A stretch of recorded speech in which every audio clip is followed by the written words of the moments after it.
Shalom, shalom, internautes, vous êtes les bienvenus dans votre émission préférée de Que la Bible parle, de Samuel Nonga Ministry, que la Bible parle. Oui, la Bible est dans le ensemble. Il y a qui t'a aidé pour nous quand on va prendre partout. Qui n'a pas l'homme pour nous, dans son souper, vous allez dans ma fond du matin. Dans mon atelier, qui tant auto commis, les atteints à retour à la parole. Je n'ai point honte de l'évangile, car c'est une puissance qui sauve à quiconque croit.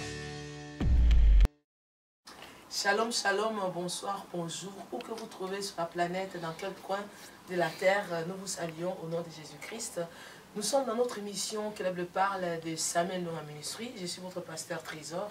Ici à Rotterdam, aujourd'hui, c'est un nouveau jour, un nouveau départ, de nouvelles choses, des nouveautés sûrement aujourd'hui. Mais aujourd'hui, nous avons reçu un homme de Dieu qui n'est plus à présenter parce qu'il passe de temps en temps, il a vraiment quelque chose à dire. Il se soucie vraiment du peuple de Dieu. Mais aujourd'hui, c'est un jour spécial pour lui, pour vous et pour moi. Et vous allez comprendre pourquoi j'ai dit ceci. Vous savez, tantôt, il y a des choses qui naissent, il y a des choses qui commencent. On ne sait pas d'où ça va, comme la Bible dit, le vent. D'où ça vient, tu ne sais pas. Où ça va, tu ne sais pas. Et comme dans beaucoup de choses dans notre vie, il y a des choses qui commencent. Tu ne sais pas où ça part, mais tu es emporté par un vent de l'amour, un vent de la passion dans la chose qui t'appelle, la chose qui t'attire tellement. Et aujourd'hui, nous avons reçu un homme de Dieu qui est venu spécialement pour nous parler de la chose qu'il a emportée, un vent qu'il a amené depuis plus de 10 ans aujourd'hui. Et il va nous développer un tout petit peu et il va nous dire comment ça s'est passé, comment il a expérimenté ces 10 ans et il va nous dire qu'est-ce qu'il a apporté au peuple de Dieu durant ces 10 ans et qu'est-ce qu'il a compris du peuple de Dieu pendant ces 10 ans. Mais cette émission, vous saviez, je ne suis jamais tout seul, je suis avec Maman Bijou Timamanta qui est avec moi. Maman Bijou, bonjour. Bonjour, pasteur. Comment vas-tu? Oui, très bien. Aujourd'hui, c'est un jour nouveau. Oui. Dans la chaleur dehors, Oui, mais dans la clim dans Samuel Nonga Ministry, franchement, dans la fraîcheur. Oui. Alors aujourd'hui, nous sommes venus pour un jour spécial. Nous avons reçu le pasteur Jarry qui est là. Bonjour, pasteur. Bonjour. Comment allez-vous? Ouais, je vais à merveille par la grâce de Dieu. Aujourd'hui, vous Sous rayonnez l'onction vraiment. de Dieu, voilà. Tout va bien par la grâce de Dieu. Amen. Donc aujourd'hui, Maman Bijou, nous sommes venus parler du cœur du ministère. C'est le thème que le pasteur Jarry a amené aujourd'hui. Le cœur du ministère, pourquoi? Apparemment. Tu sais, lorsque j'ai vu ces thèmes, je me suis dit, oh, je ne savais pas qu'un ministère a un cœur. Vraiment, cœur Alors, du ministère. je vais d'abord aussi découvrir quel est le cœur du ministère, parce que je ne savais pas. Mais est-ce que tu sais ministère a pourquoi un cœur. d'abord il parle du cœur du ministère? Non, je ne sais pas. Moi, je sais. Oh, alors, Oui, parce que pourquoi? le pasteur aujourd'hui, le pasteur va fêter ses 10e année du ministère. Oui. Donc peut-être pour cela aussi, Oh. il veut nous décortiquer, nous sortir un peu cet enfant qui est caché en lui depuis des Oui. années. Peut-être qu'il veut nous dire comment il a enfanté, comment il a d'abord pris la grossesse, comment il a enfanté et comment il allait l'enfant depuis plus de 10 ans. Parce qu'un enfant de 10 ans quand même doit quand même déjà aller à l'école, il doit quand même parler, il doit quand même savoir distinguer le mal et le bien. Alors peut-être aujourd'hui on va savoir l'enfant qu'a porté pasteur Jarry pendant 10 ans. Qu'est-ce qu'il est devenu, ces ministères? Pasteur Jarry. Voilà, merci beaucoup. Alors, j'avais voulu qu'on soutienne toutes choses par la parole de Dieu. Amen. Si nous pouvons lire avec moi dans le livre de Matthieu 20, et nous allons lire à partir du verset 20, et nous allons descendre. Nous lisons par la grâce de Dieu Matthieu 20, à partir du verset 20, je lis au nom de Jésus-Christ de Nazareth. Alors la mère des fils de Zébédée s'approcha de Jésus avec ses fils, et se prosterna pour lui faire une demande. Il lui dit, « Que veux-tu ? Ordonne-lui, dit-elle, que mes 2 fils, que voici, soient assis dans ton royaume, l'un à ta droite et l'autre à ta gauche. » Jésus répondit, « Vous ne savez ce que vous demandez. Pouvez-vous boire la coupe que je veux boire? » Nous le pouvons, dirent-ils. Et il leur répondit, « Il est vrai que vous boirez ma coupe, mais pour ce qui est d'être assis à ma droite et à ma gauche, cela ne dépend pas de moi, et ne sera donné qu'à ceux à qui mon Père l'a réservé. » Les 10 ayant entendu cela furent indignés contre les 2 frères. Jésus les appela et dit, ici c'est là où nous commençons. Jésus les appela et dit, vous savez que le chef des nations les tyrannise et que les grands les asservissent. Il n'en sera pas de même au milieu de vous. Mais quiconque veut être grand parmi vous, qu'il soit votre serviteur. Verset 27. Et quiconque veut être le premier parmi vous, qu'il soit votre esclave. Verset 28. C'est ainsi que le Fils de l'homme est venu, non pour être servi, mais pour servir et donner sa vie comme la rançon de plusieurs. Amen. Voilà, c'est ça un peu, pendant ces moments, nous allons vraiment introduire pour mettre les fondements sur le cœur du ministère. Alors, si nous parlons sur le cœur du ministère aujourd'hui, cela veut tout simplement nous montrer quelle est la véritable passion pour le ministère. Alors, déjà, quand nous voyons le mot ministère, il y a beaucoup de gens, lorsqu'ils entendent le mot ministère, il faut seulement simplifier cela comme étant, donc, service. Le mot ministère veut dire service, sacerdoce, service, c'est ça, le ministère. Alors, quand nous parlons ici des cœurs des ministères, nous voulons parler sur la passion. Qu'est-ce qui te pousse? Quelle est la motivation pour servir? Qu'est-ce qui est en toi qui bouillonne afin que tu puisses servir? Parce que pourquoi nous disons cela? Parce qu'aujourd'hui, il y a des gens qui sont remplis par des mauvaises motivations. Il y a des gens qui envient de venir au ministère pour se faire voir. Il y a beaucoup de gens qui veulent venir au ministère pour se faire un nom, pour des titromanies, pour de certaines gloires vaines passagères. Alors, quand nous lisons la Bible ici, nous trouvons Jésus, il nous parle du cœur du ministère. Nous avons commencé par une histoire. Une mère qui est venue avec ses 2 fils et elle va dire à Jésus, je veux que les deux de mes fils, l'un soit à ta gauche et l'autre à ta droite. Mais Jésus a répondu que c'est vrai, cette mère-là avait de bonnes ambitions pour ses enfants. Mais Jésus a dit, est-ce qu'ils seront en mesure de boire aussi la coupe que moi je vais donc boire? Et Jésus va dire, moi je suis venu, non pas pour être servi, mais pour servir. Donc, c'est ce que je disais tantôt. Aujourd'hui, il y a beaucoup de gens qui ne sont pas encore entrés dans le ministère de la parole de Dieu, mais ils envient les pasteurs, ils envient les apôtres, ils envient les évangélistes, ils envient les prophètes. Ils pensent que si moi aussi je deviens aujourd'hui ministre de la parole, si je deviens pasteur, je vais me faire une gloire. J'aurai les offrandes et les dîmes. Il y aura quelqu'un qui va apporter la Bible pour moi. On va me donner de l'eau. Je vais m'acheter de belles voitures. Je vais m'acheter, je vais organiser des grands séminaires. Je vais construire une grande église. J'aimerais dire aujourd'hui, vous qui nous suivez, partout où vous êtes, laisse-moi nous dire, la passion, le cœur du ministère, ce n'est pas se faire un nom. Le cœur du ministère, ce n'est pas construire une grande église de 3 millions de personnes. Le cœur du ministère, ce n'est pas s'acheter un jet privé. Le cœur du ministère, ce n'est pas se promener avec une gloire humaine. Mais le cœur du ministère se trouve dans la faculté qu'on peut montrer pour servir les autres. Regardez Jésus. Jésus, quand il est venu sur la terre, il nous a montré c'est quoi la vraie motivation, la vraie passion pour le ministère. Jésus, c'était quelqu'un qui allait chercher les malades. Le ministère, le cœur du ministère, ce n'est pas pour vous être un big boss avec des serviteurs, avec des gens, des adeptes qui vous servent. Mais ce n'est pas ça le cœur du ministère. Ce n'est pas ça la vraie passion. C'est pourquoi vous allez constater dans la Bible, des fois lorsque Dieu il appelle quelqu'un, il arrive d'abord à éprouver cet homme, à briser son cœur, pour laver les motivations. Parce qu'il y a des gens qui veulent s'engager dans le ministère de la parole de Dieu surtout, tout simplement parce qu'ils veulent se faire un grand nom. Mais laisse-moi nous dire, aujourd'hui, vous pouvez faire de grands exploits aux yeux des hommes. Même la Bible me dit, un jour, Jésus va dire, lorsque les gens vont dire, n'avons-nous pas chassé les démons en ton nom?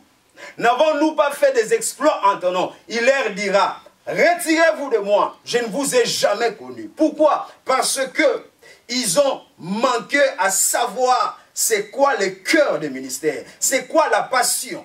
Regardez la vie de Jésus-Christ. Jésus, il nous a montré qu'il était un serviteur. Alors, quand nous parlons du cœur des ministères, nous devons comprendre. Notre ministère, nous le faisons à 3 personnes que nous pouvons citer. Nous avons le ministère auprès du Père, donc notre Dieu. Nous avons le ministère auprès du corps de Christ. Et nous avons le ministère auprès des païens, du monde. C'est pourquoi nous, en tant qu'enfants de Dieu, quand nous lisons dans Romains 8, 29, la Bible nous déclare, tout ce qu'il a connu d'avance, il les a prédestinés à être à l'image de son Fils. Et tout ce qu'il avait prédestiné, il les avait aussi appelés. Tout ce qu'il avait appelé, il les avait justifiés. Et tout ce qu'il avait justifié, il les avait aussi glorifiés. Ça dit quoi? Lorsque nous recevons Jésus-Christ comme Seigneur et Sauveur, tout chrétien, toute personne qui reçoit Jésus-Christ comme Seigneur et Sauveur, il est appelé serviteur de Dieu. Il est appelé ministre de Dieu. Aujourd'hui, nous pensons que pour être un serviteur de Dieu, pour être un ministre de Dieu, il faudrait que tu sois seulement dans les 5 ministères de la parole de Dieu, que tu sois apôtre, prophète, évangéliste, docteur ou pasteur. Non, il y a plusieurs ministères auxquels nous sommes appelés à remplir nos fonctions. Il y a même le ministère d'aide à l'Église. Et d'ailleurs, pour notre information, laisse-moi nous dire, il n'existe pas un membre inutile dans le corps de Christ. Amen. Il n'existe pas un membre inutile dans le royaume de Dieu. Toute personne est utile. Matthieu 5, Jésus va nous dire, il dit, ne savez-vous pas que vous êtes la lumière du monde? Ne savez-vous pas que vous êtes les sels de la terre? C'est-à-dire quoi? Quand nous sommes enfants de Dieu, nous devons comprendre, à la place où Dieu t'a mis, c'est là où se trouve le chemin. C'est là où se trouve même l'endroit et le domaine de ton ministère. Si tu travailles à l'hôpital, c'est là où tu vas commencer maintenant à travailler afin de ramener beaucoup de gens dans le royaume de Dieu. Donc quand nous parlons du cœur de ministère, Jésus était préoccupé à remplir le royaume de Dieu et à dépeupler l'enfer. Il y a aujourd'hui beaucoup de gens qui meurent. Il y a beaucoup de gens qui souffrent. Il y a beaucoup de gens qui sont rejetés. Et ces gens-là, ils ont besoin d'amour. Ces gens-là, ils ont besoin du soutien. Donc, quand nous parlons du cœur de ministère, Jésus nous a montré, c'est par les fruits du Saint-Esprit, c'est par l'amour que nous pouvons faire montre que nous, vraiment, nous sommes de véritables ministres, que nous sommes de véritables serviteurs. Ce n'est pas, je ne sais pas moi, vous pouvez avoir une église de 20 000 personnes. Vous pouvez vous acheter des châteaux. Vous pouvez vous faire un grand nom. Mais laisse-moi vous dire, ce n'est pas ça qui vous qualifie d'être un véritable ministre selon Jésus. Nous avons vu ici, Jean et Jacques sont venus vers Jésus.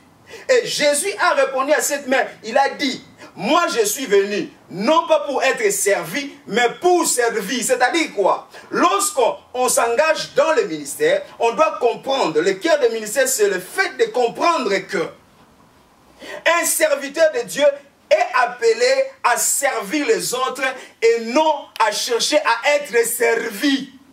C'est ça le problème d'aujourd'hui. Nous trouvons, il y a bien des gens qui ont échoué dans la société. Ils ont échoué dans leur profession. Et aujourd'hui, ils veulent s'engager rapidement à être pasteur, à être évangéliste, parce qu'ils se disent, comme j'ai échoué dans la société, j'ai échoué dans ma profession, alors je vais m'engager maintenant à être pasteur. C'est comme si être pasteur, c'est une fonction ou bien un travail des gens qui sont inutiles, des gens qui ont raté la vie. Laisse-moi nous dire, le cœur du ministère, la vraie motivation, c'est travailler par la compassion, travailler par l'amour pour le salut de l'humanité. C'est pourquoi j'ai dit, nous faisons notre ministère auprès de Dieu, où nous devons venir auprès de lui pour prier, intercéder. C'est pourquoi Jésus, il intercédait beaucoup. Jésus passait une grande partie de sa nuit dans la prière, parce qu'il ministrait auprès de son Père. Il pleurait pour les drogués, il pleurait pour les adultères, il pleurait pour les homosexuels, il pleurait pour les lesbiennes, les gens qui se meurent. Aujourd'hui, nous avons des chrétiens qui ne font que constater Les chrétiens qui sont remplis de la haine, parce qu'il y a beaucoup des homosexuels, parce qu'il y a beaucoup des impudiques. Laisse-moi nous dire, Jésus, il nous a montré dans le cœur du ministère, il est l'impudicité, mais il aime les impudiques. Il est l'homosexualité, mais il aime les homosexuels. C'est pourquoi il nous a dit, il allait pour chercher ces gens-là. Jésus sortait pour chercher les gens, leur parler de l'amour du Père. Jésus avait un message, non de condamnation, de regarder par la fenêtre du péché de condamnation. Non, Jésus voyait au-delà d'un impudique, il voyait la puissance de l'amour qui pouvait transformer tout autre humain. C'est pour nous dire que l'amour, c'est la plus grande arme efficace sur la terre si nous voulons ministrer et changer ce monde pour Dieu. Il n'existe pas une force qui soit plus que les forces de l'amour. C'est pourquoi Jésus a touché par l'amour. Il a dit même, j'avais faim, vous ne m'avez pas donné à manger. J'avais soif, vous ne m'avez pas donné à boire. Je manquais de vêtements, vous ne m'avez pas vêtu. Et il va répondre, à chaque fois que vous voyez l'un de mes petits manquer quelque chose et que vous ne souvenez pas à ses besoins, c'est donc à moi que vous n'avez pas fait cela.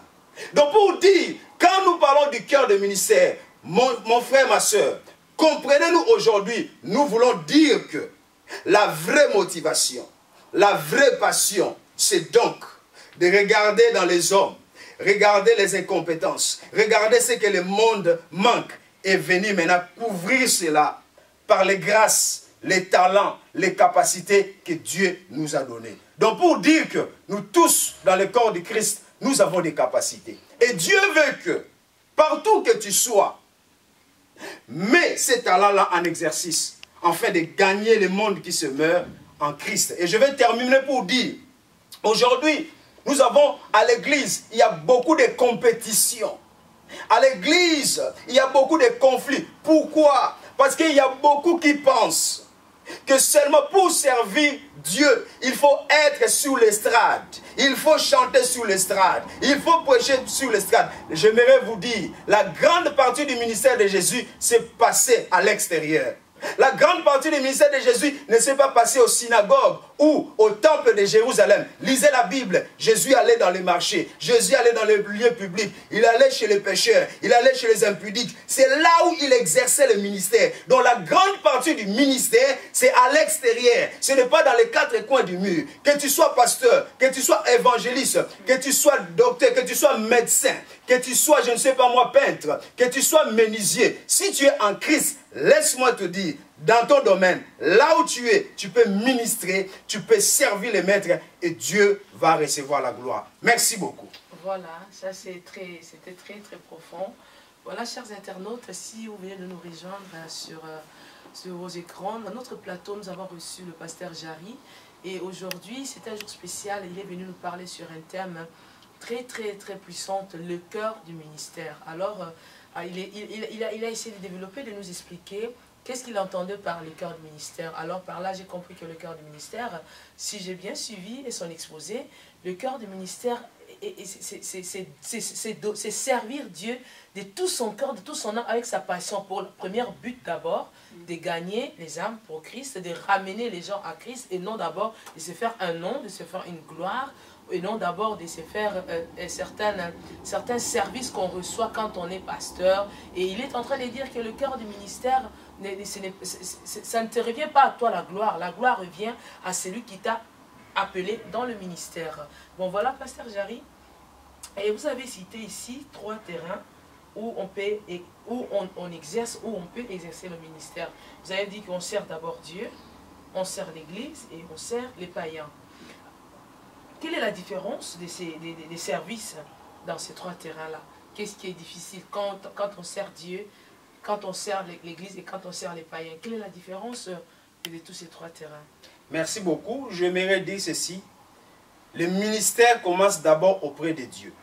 Tu ne peux pas servir les hommes si tu n'arrives pas d'abord à servir Dieu. Cela veut dire quoi? Ça veut dire quoi? Ta relation avec Dieu vient en premier lieu et puis vient la relation avec les hommes. Donc Dieu, c'est lui qui va t'occuper. Lorsque tu sers Dieu, servir Dieu, c'est-à-dire quoi? Tu es avec lui dans la communion et puis dans la prière. C'est dans la prière que tu es en train de ministrer avec Dieu. Tu es en train de recevoir les plans de Dieu pour l'humanité. Tu reçois la faculté de faire les choses. Parce que nous faisons le ministère non pas avec notre propre force, mais avec la force surnaturelle. C'est lorsque tu viens auprès de Dieu, par la communion, tu reçois son plan, tu reçois l'onction, tu reçois tout ce qu'il faut. Par cette relation-là, Dieu maintenant, il va t'équiper, afin que tu arrives maintenant à pouvoir servir le corps du Christ. Comment nous servons le corps du Christ? Le corps du Christ, ce sont des gens qui sont déjà en Jésus-Christ. Alors, nous les servons en enseignant. Lorsque nous enseignons dans nos églises, qu'est-ce que nous sommes en train de faire? Nous sommes en train de former. Jésus a dit, allez faire de toutes les nations mes disciples et non mes fans. Il a dit, allez faire de toutes les nations mes disciples. Les gens qui peuvent faire aussi comme Jésus. Comme l'apôtre Paul a dit, soyez mes imitateurs, comme moi je suis imitateur de Christ. Donc dans le corps de Christ, nous sommes en train de former les membres, nous sommes en train de les équiper, de les enseigner, afin qu'eux aussi, à leur tour, ils puissent maintenant exercer le ministère dans le troisième terrain maintenant qui est le monde. Parce que quand nous parlons du monde, nous voyons l'ensemble de tous les gens qui sont sans Jésus-Christ. Ce sont des pauvres. Les pauvres, ils ont besoin de la richesse et la richesse c'est Jésus-Christ. Alors, dans le troisième domaine, le troisième lieu, c'est là où maintenant nous entrons dans les bars. C'est là où nous entrons maintenant dans des discos. C'est là où maintenant nous entrons dans les terrains des homosexuels. C'est là où nous entrons dans les terrains des impudiques. C'est là où nous entrons dans les terrains des drogués. C'est là où nous entrons dans les terrains des sans-abri pour le présenter maintenant Jésus-Christ, afin qu'eux aussi, à leur tour, ils regagnent les royaumes de Dieu. Oh, c'est merveilleux, pasteur, mais vous avez parlé des trois terrains donc, envers Dieu, envers Jésus, envers le monde. Mais c'est comme si on voit aujourd'hui qu'on est en train de servir seulement de deux terrains. Parce que le troisième terrain, c'est comme si on n'est pas fréquenté. On n'utilise pas ça, on ne va pas dans les bars parmi aux païens. Parce que ça se voit même aujourd'hui, si quelqu'un va vers le païen, on dirait que cet homme de Dieu-là aussi est devenu un païen. Parce qu'il fréquente aussi le païen. C'est comme si on travaille seulement aujourd'hui, les hommes de Dieu travaillent, les enfants de Dieu, travaillent seulement ces deux terrains, envers Dieu, envers Jésus, et ça se limite là. Oui, voilà pourquoi je suis là. Je suis là pour cela. Alors, ce que je suis en train de vous dire, je vais vous donner un petit témoignage de moi-même, et je crois que ça va nous édifier. En 2010, Dieu avait attiré mon attention. C'est là où il m'avait dit d'arrêter tout ce que j'avais, l'entreprise que j'avais, ce que je faisais, et il m'a appelé à lui servir à 100% dans ses ministères. Et Dieu a commencé à m'enseigner ce que je suis en train de dire maintenant, qu'une grande partie de son ministère s'est trouvée à l'extérieur. Et chez nous, à l'église, on a commencé à former les jeunes, à former les gens. On a commencé à aller dans des marchés, on allait dans des métros. Parce que où trouver, par exemple, un poisson? Un poisson, on le trouve dans l'eau. Où trouver un animal féroce? On le trouve dans la forêt. Si nous voulons avoir les pêcheurs, nous voulons avoir les païens, les impudiques, nous devons aller dans des endroits où on peut les trouver. Parce que ce n'est pas toujours facile qu'ils viennent de eux-mêmes à l'église. Donc, nous devons pénétrer, comme vous avez dit là, nous devons aller dans ces endroits-là afin de gagner ces gens-là pour Jésus-Christ. Mais qu'est-ce qui semble d'abord, qu'est-ce qui est difficile d'abord que les gens ne partent pas, ne va pas aller vers le païen, vers le monde, je ne sais pas, dans le bas, parce que ça se voit aujourd'hui. Aujourd'hui, on parle, c'est facile de dire ça, que oui, il faut faire, mais dans les pratiques, ça ne se fait pas. Mais qu'est-ce qui semble être difficile? Pourquoi c'est difficile dans les églises? Parce que même le serviteur de Dieu, il reste comme étant évangéliste. Par exemple, un évangéliste qui est toujours dans l'église. Il n'a même pas gagné une année, il n'a même pas gagné un an. Il n'a pas fait de campagne dehors. Voilà, la réponse est simple. L'ignorance et manque d'enseignement de ces choses. Oh, voilà aussi pourquoi au serviteur de Dieu. Mais bien sûr, même moi aussi, il y a des domaines où j'ignore. Je ne connais pas tout. Nous connaissons en partie, nous prophétisons en partie. Mais il y a des choses que je ne connais pas. Mais c'est très dangereux à un certain niveau de ministère. Parce que lorsque vous êtes responsable à un certain niveau, certaines erreurs sont très graves. Que qu'un responsable, un évangéliste, un pasteur, un prophète, qui ne sache pas qu'étant appelé, étant prophète ou bien évangéliste, qu'il doit plus exercer son ministère pour gagner les âmes. Non. Moi, je vois même les évangélistes qui s'exercent en pasteur. La plupart de nos évangélistes que nous avons partout s'exercent en pasteur. Oui, c'est ce que je suis en train de dire. Voilà pourquoi je suis sur les cœurs des ministères. C'est-à-dire quoi? Des fois, nous pouvons oublier. on peut être dans l'église où nous avons des conventions, nous avons des séminaires, nous avons des grands événements, mais nous oublions la vraie passion, nous oublions le vrai objectif du ministère, ce qui consiste donc à gagner ceux-là qui sont dehors. C'est pourquoi Jésus a dit, vous êtes la lumière du monde, non la lumière de l'église. Parce qu'à l'église, il y a déjà la lumière. Toi, tu es lumière déjà. Toi, tu es lumière, moi, je suis lumière. Nous sommes déjà des lumières. Mais la lumière doit briller dans les ténèbres. Ça dit quoi? Lorsque nous nous oublions, nous nous focalisons sur nous-mêmes. C'est comme je disais, c'est pourquoi il y a beaucoup de compétitions. Il y a des gens qui veulent à tout prix, ils veulent dribbler les pasteurs, afin que lui, il arrive là-bas pour qu'il y ait des opportunités à prêcher.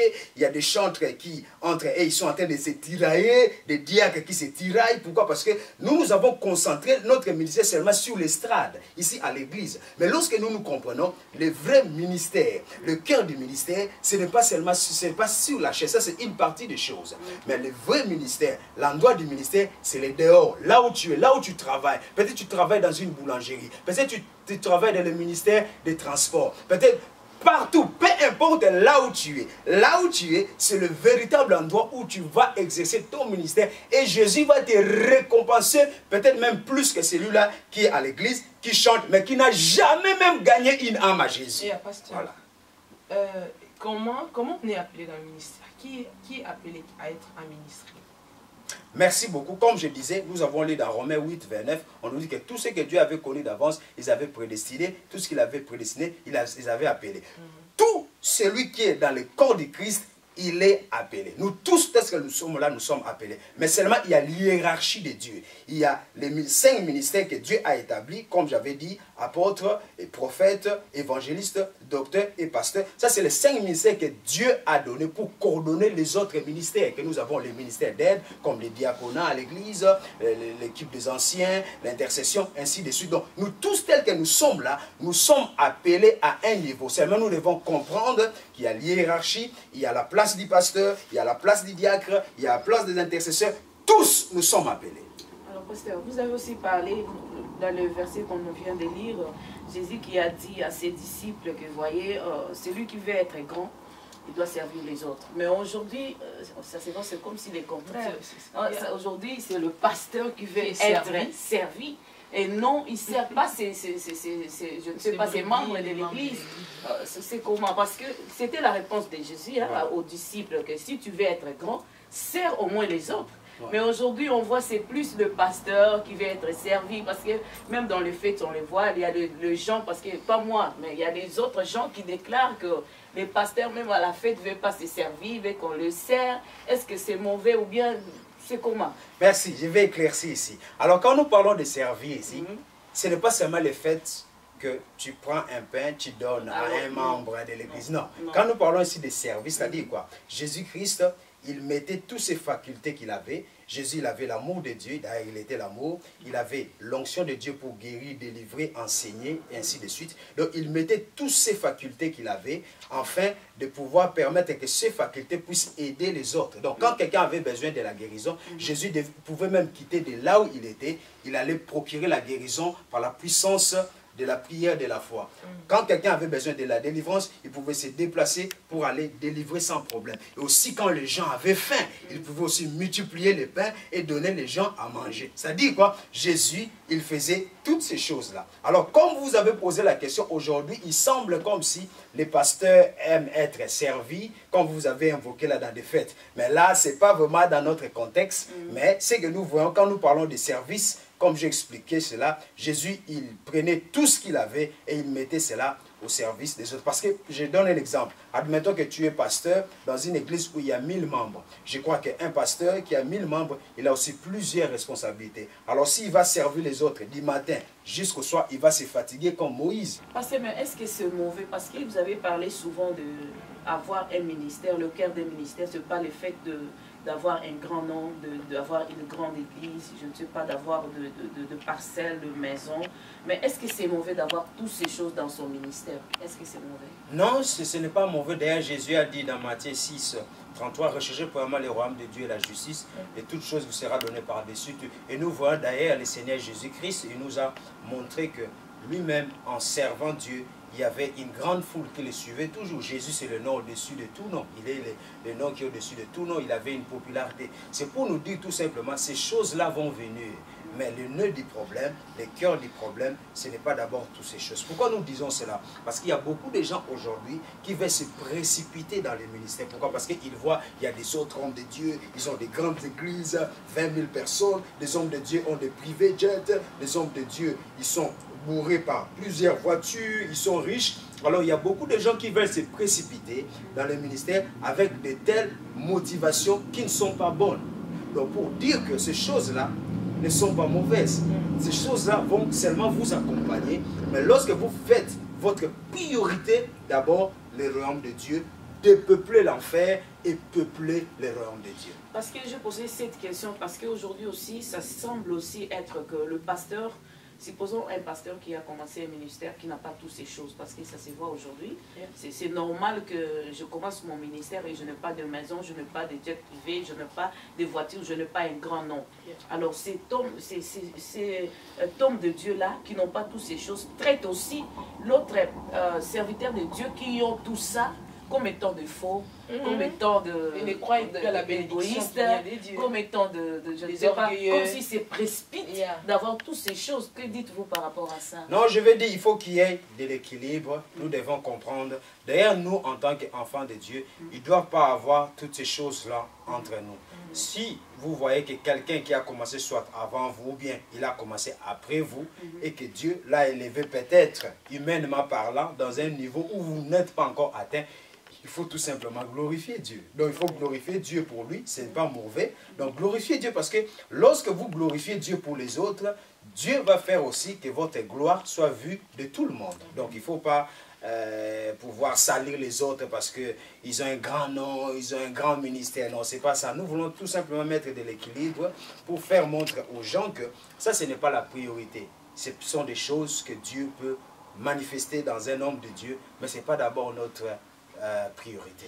Ok, parce que ma dernière question, avant même qu'on arrive à la fin, parce que parce qu'on parle déjà à la fin, on derrière le temps. Oui, donc on parle déjà du cœur du ministère. Si on parle du cœur du ministère, nous voulons vraiment savoir jusqu'au noyau. C'est pour ça que ma dernière question est de savoir, est-ce que c'est mauvais de commencer un ministère par une passion, un désir? Par exemple, je vis mon pasteur, je vis un grand. Parce qu'on voit même dans la Bible, hein, il y a Josué qui est commencé par Moïse. Hein, oui, il n'était pas commencé seulement comme ça, mais il a d'abord apprécié ce que Moïse faisait. Il a été à côté de Moïse. Et oui, voilà. est-ce que c'est mauvais de commencer par un désir comme ça? Tout ministère commence par un appel. On commence par un ministère parce qu'on a vu l'autre faire. Non, ça commence par l'appel. Ça dit quoi? Si Dieu ne t'a pas appelé, il ne va pas t'envoyer. Et puis Dieu ne sera pas derrière toi parce que il faudrait comprendre que dans le service, il y a des calamités, il y a des vents qui vont venir, il y a beaucoup d'obstacles. Alors, si au préalable, Dieu ne t'a pas appelé, il ne t'a pas envoyé, tu y vas seul. Sache-le bien que lorsque les calamités vont venir, lorsque les vents vont venir, lorsque les tempêtes, tu seras aussi seul parce que Dieu ne t'a pas appelé, tu t'es appelé toi-même. Voilà, pasteur, avant que nous clôturons, je voulais que vous nous donniez un peu brièvement les caractéristiques des 5 ministères. Donc, chaque ministère, quelle est son caractéristique?